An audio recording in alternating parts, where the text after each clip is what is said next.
చైతన్యరథం వీక్షకులకు స్వాగతం, నమస్కారం. ప్రకాశం జిల్లాలో అపారమైన ఖనిజాలు ఉన్నాయని ఆంధ్రప్రదేశ్ ఉప ముఖ్యమంత్రి పవన్ కళ్యాణ్ ఉద్ఘాటించారు. జగన్ రెడ్డి హయాంలో అభివృద్ధిలో ఈ జిల్లా పూర్తిగా నిర్లక్ష్యానికి గురి చేశారని ఆవేదన వ్యక్తం చేశారు. దశాబ్దాలుగా వెలుగొండ ప్రాజెక్టు పూర్తి చేయలేదని పవన్ కళ్యాణ్ పేర్కొన్నారు. వైసీపీ తాటాకు చప్పుళ్లకు భయపడం అంటూ పవన్ కళ్యాణ్ మాస్ వార్నింగ్ ఇచ్చారు జగన్ రెడ్డికి. వైసీపీ అధినేత జగన్మోహన్ రెడ్డి గత ప్రభుత్వం జల్ జీవన్ మిషన్ను పట్టించుకోలేదని ఆంధ్రప్రదేశ్ ఉప ముఖ్యమంత్రి పవన్ కళ్యాణ్ తీవ్రంగా ఆరోపించారు. వైసీపీ ప్రభుత్వంలో ప్రకాశం జిల్లాని అభివృద్ధి చేయకుండా పూర్తిగా నిర్లక్ష్యం చేశారని మండిపడ్డారు. వెలిగొండ ప్రాజెక్ట్ పనులను నిర్లక్ష్యంగా వదిలివేశారని విమర్శించారు. గత పాలకులు రౌడీయిజం, గూండాయిజం చేశారని ధ్వజమెత్తారు. ప్రకాశం జిల్లాలోని మార్కాపురంలో డిప్యూటీ సీఎం పవన్ కళ్యాణ్ పర్యటించారు. మార్కాపురం మండలం నరసింహపురం వద్ద 1290 కోట్లతో జల్ జీవన్ మిషన్ పనులకు శంకుస్థాపన చేశారు పవన్ కళ్యాణ్. ఈ సందర్భంగా భారీ బహిరంగ సభలో పవన్ కళ్యాణ్ ప్రసంగించారు. తమ ప్రభుత్వం కక్ష తీర్చుకునేది కాదని, తప్పులు చేస్తే శిక్షించే ప్రభుత్వం అని పవన్ కళ్యాణ్ స్పష్టం చేశారు. వ్యక్తిగతంగా తనకు ఎవరిపైనా కోపం లేదని చెప్పుకొచ్చారు. గొంతులు కోస్తామనే వైసీపీ తాటాకు చప్పులకు భయపడమని హెచ్చరించారు. మళ్లీ అధికారంలోకి ఆ పార్టీ నేతలు ఎలా వస్తారో చూద్దామని చెప్పారు. వైసీపీకి 151 సీట్లు వచ్చి తాను 2 చోట్ల ఓడినప్పుడు కూడా వారిని ఎదిరించారని గుర్తు చేశారు. సినిమా డైలాగులు నిజ జీవితంలో బాగుండవని, తలదించుకుని పనిచేస్తున్న వారిని రెచ్చగొట్టవద్దని హితవు పలికారు. సామాన్యులను బెదిరించడం వల్లే వైసీపీకి ఈ దుస్థితి వచ్చిందని విమర్శించారు పవన్ కళ్యాణ్. నేను ప్రభుత్వ ఉద్యోగి కొడుకును కాబట్టి ప్రకాశం, నెల్లూరుతో సహా 5-6 జిల్లాల్లో తిరిగాను. నెల్లూరులో నాకు ఇంటర్మీడియట్ సీట్ ఆనం వివేకానంద రెడ్డి ఇప్పించారు. ప్రకాశం జిల్లా అంటే గుర్తుకు వచ్చేది ఆంధ్రకేసరి టంగుటూరి ప్రకాశం పంతులు. సైమన్ కమిషన్ ఎదురొడ్డి నిలిచిన ధైర్యవంతుడు ప్రకాశం పంతులు.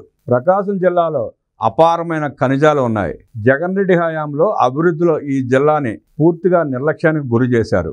దశాబ్దాలుగా వెలుగొండ ప్రాజెక్టు పూర్తి చేయలేదు. ఒంగోలులో 2 సంవత్సరాలు, కనిగిరిలో 6 నెలలు మేమున్నాం. కనిగిరిలో ఫ్లోరైడ్ సమస్యతో అక్కడి నుంచి వెళ్ళిపోయాం. జల్ జీవన్ పనులు మొదటి ప్రయారిటీ ప్రకాశం జిల్లాకి ఇచ్చాం. రౌడీలకు, గూండాలకు భయపడితే రాజకీయాలు చేయలేం. 2029లో వైసీపీ ప్రభుత్వం అధికారంలోకి వస్తుందని, మీ అంతు చూస్తామని అంటున్నారు. అసలు మీరు అధికారంలోకి రావాలి కదా, మీరు ఎలా వస్తారో మేము చూస్తాం.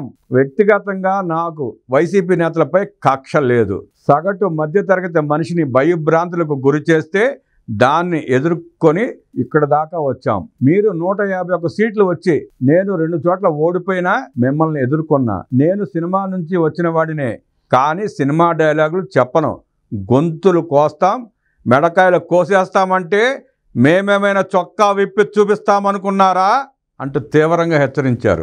సినిమాలో డైలాగులు చెప్పడానికి నేను కూడా నిజం జీవితంలో ఇబ్బంది పడుతుంటా.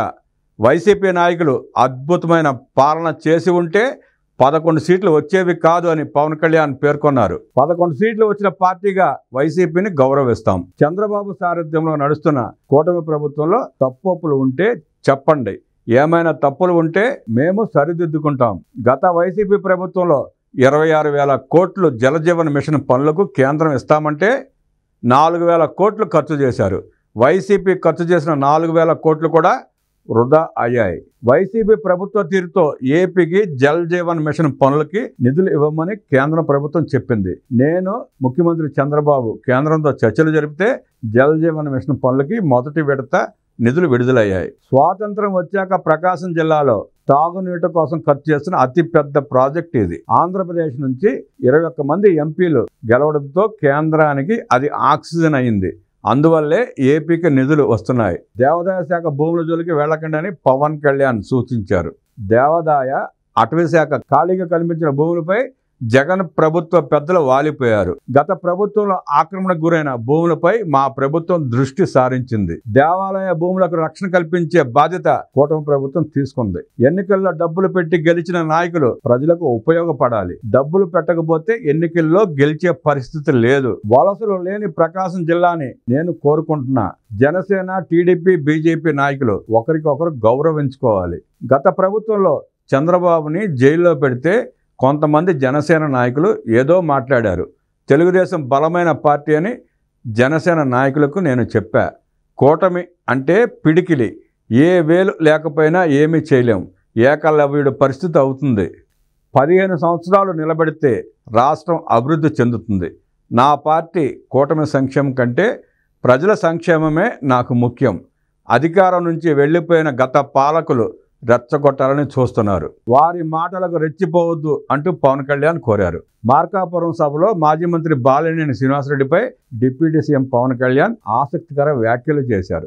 బాలినేని శ్రీనివాసరెడ్డి గత వైసీపీ ప్రభుత్వ హయాంలో మంత్రిగా పనిచేశారని గుర్తు చేశారు. తనకు వ్యక్తిగతంగా ఎవరితో గొడవలు ఉండవు, మాజీ ముఖ్యమంత్రి జగన్తో సహా ఎవరితో గొడవలు లేవని స్పష్టం చేశారు. ప్రజలకు ఇబ్బందులు కలిగిస్తే ప్రశ్నించానని అన్నారు పవన్ కళ్యాణ్.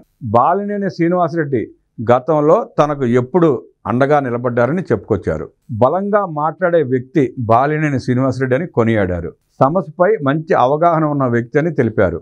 రాజకీయాలు సరిగ్గా ఎలా చేయాలో బాగా తెలిసిన వ్యక్తి బాలినేని అని చెప్పుకొచ్చారు. కక్ష సాధింపులకు వెళ్లకుండా ఇచ్చిపుచ్చుకునే ధోరణి ఉన్న వ్యక్తి అని తెలిపారు. కొత్త కుటుంబ సభ్యులు వచ్చినప్పుడు కొన్ని ఇబ్బందులు ఉంటాయని, రాష్ట్ర క్షేమం, ప్రకాశం జిల్లా సమస్యల కోసం అందరం కలిసికట్టుగా పనిచేయాలని ఈ సందర్భంగా పవన్ కళ్యాణ్ సూచించారు.